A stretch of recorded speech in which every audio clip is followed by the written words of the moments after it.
So sometimes it involves psychology and your answer just triggered that. There's also a danger with that one. Yeah. The danger is that you will reach points where you find the child now begins to say that, okay, he does something bad.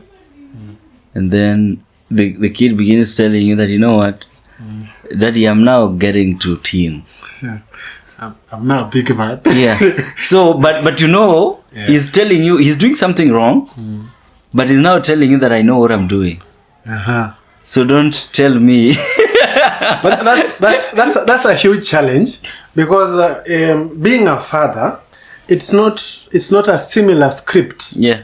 All through. It's not. There's a way you deal with the challenge of pregnancy, dealing with your wife, and managing the pregnancy up to conception, and the challenges that comes with the newborn. Yeah. And then when he begins or he or she begins walking, each and every stage has its own and it's a learning challenges. And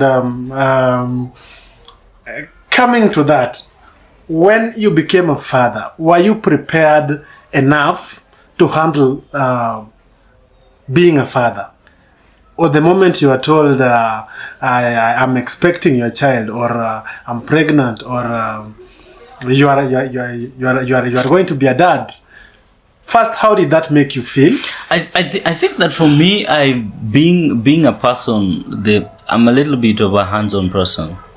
And I'm the person who can put his hands to anything to do that, you know, with a lot of ease, right? So I was a little bit more scared about a first few days of the first 3 months of a baby, because of the kind of information I had obtained from people. You know, people will tell you how much you're not going to sleep the first 3 months. Yeah. And I'm like, oh my goodness, this is how is it going to happen? So I was really scared about it. Yeah. And I was not sure how it's going to be. But you know what? I was ready to get into the murky waters and do it. Okay?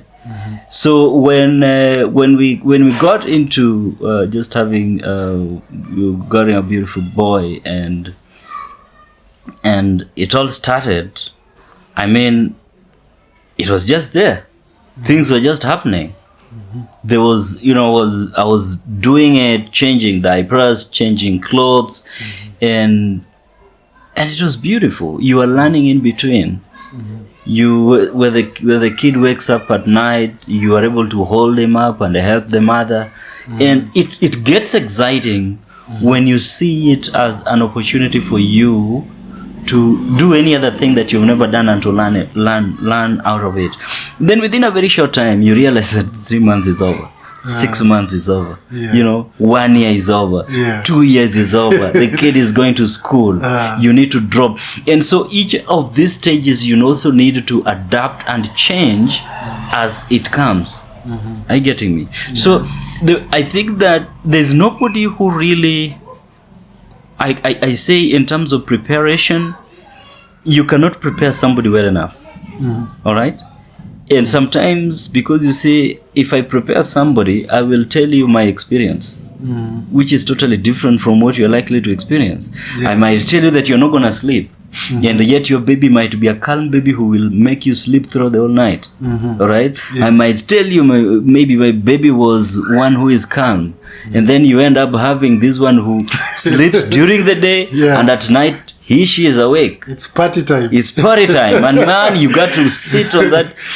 So I think that the experiences are different, and we need to be a little considerate, especially even to young mothers. There are some other conventional things that maybe are important to help parents, young parents, as they go through. For example, how do you deal with other things like colics? All right, colics are the gas issues of children. Those ones will always emerge. How do you deal with them? Okay, how do you deal with the issues of rise in temperatures? What do they show, and how can you handle them? Are you getting? If, for example, a child is continually crying through the night, it could be signs of what? What do you need to look up for? So those are some things that maybe it's important for young parents to learn and get to know, so that they're able to diagnose as early as possible. Because you see, like, for example, mothers, you will find that the moment that they already the moment that they after delivery, if it, for example, it's a first time baby and there are these things that are emerging, child is crying, all these things, and you're also still in pain maybe, so you do not know which one to handle. So you end up realizing that you do not know what is causing this cry. So there's stress emerge, and you end up running to the hospital with a child. Then when you go to the hospital, the doctor gets money from you and tells you, give the baby water. But then that's what they usually do. Sometimes the baby is constantly crying. You're trying to feed the baby, and maybe he's hot. You just need to remove the clothes, and the baby goes back to sleep. You run to hospital and pay some 5,000-10,000, then come back. So I think it is. Those are the kind of stuff that maybe someone needs to be prepared for. At the psychological level, what I would actually advise, if I was to advise young fathers, is that you should just be ready to put your hands on your children, and help hold the baby, help change the baby, help just do it, do it. Yeah, it talks about the stereotype that is only for mothers. You are not supposed to change the diapers as a man. You are not supposed to do 1, 2, 3. I think it's very critical for fathers to participate in every activity of the upbringing of their children, and fathers should get out of the old cocoon where everything about the baby was done by the mother. You'll only hold the baby kidogo. When he messes the diaper, you give the baby back, and you can't even wash the child. Or for babies who don't sleep, did this happen to you, or have that happened to you, and how are you handling it? I think when the babies don't sleep is you'll find the colics are a big issue for the babies, especially at night when they're still young, in the early ages of during the early weeks after birth. And it's one thing that any parent should be ready for, and there are now ways in which you can handle them, through medication and things like that. And maybe those are stuff that lactating mothers can be guided even right from the hospital the moment they're leaving. And when the children are not sleeping at night is a very disturbing scenario.